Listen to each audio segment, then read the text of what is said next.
This is the second part of the chapter, The Grip of Vices. In previous video, we had started the chapter and we are going to start from the middle portion of the page number 41. That is why we should examine ourselves daily, preferably at night before going to sleep.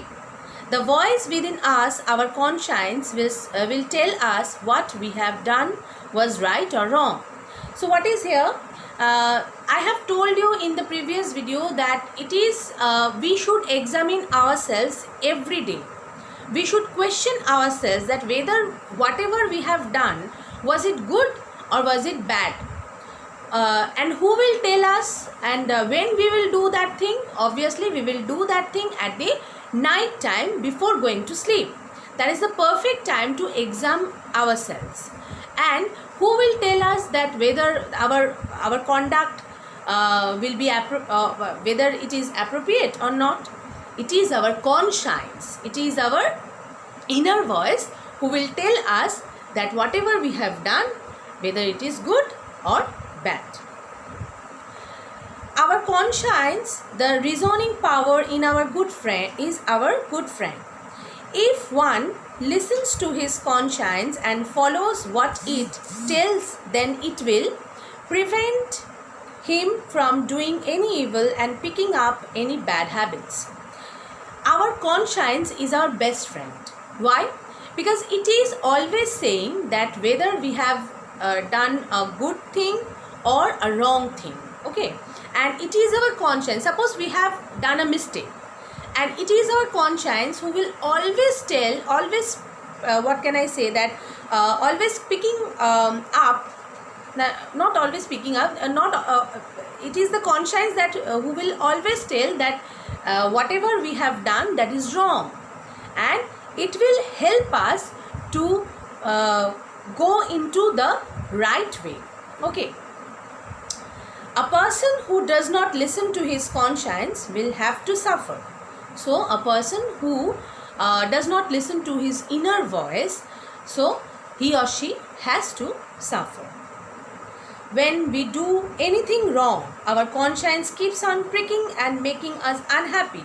But when we do the right thing, we feel happy. It is our conscience, it is our inner voice who always tells us that whether we have done a wrong deed or a right deed. Okay, if we have done a good job, so definitely our conscience will help us to make us happy. Okay, and it is if we have done a terrible job, a wrong one, so it is the conscience who will make us into a, what can I say, a depressed person. Okay, so our conscience is having a very vital role in our lives. Now, this is the difference between obeying or ignoring the voice within us. Suppose, like I am giving you an example. Suppose if we are not listening, suppose your teacher is telling you that not to, what can I say, that not to copying from the book. But if you have copied, but if you don't listen to your inner voice, always you will feel that your inner voice is telling that not to do that, because that was a wrong deed. So if you listen to your inner voice, you will be succeeded. That means you will be a good person. But if you just ignore the inner voice and if you don't listen the inner voice, so obviously you will have the bad habits in you. Okay, so always try to obey the inner voice in us. Once a noble man who had fallen into bad habits visited a hermit. Now, what is the meaning of hermit? Before starting this, I would like to say that here a very short incident has given.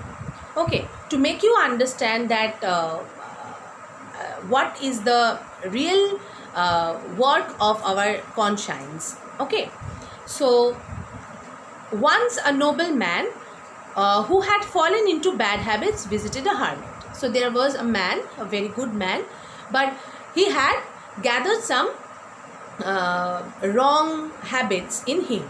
So he went to a place of hermit. Hermit means saint. Okay.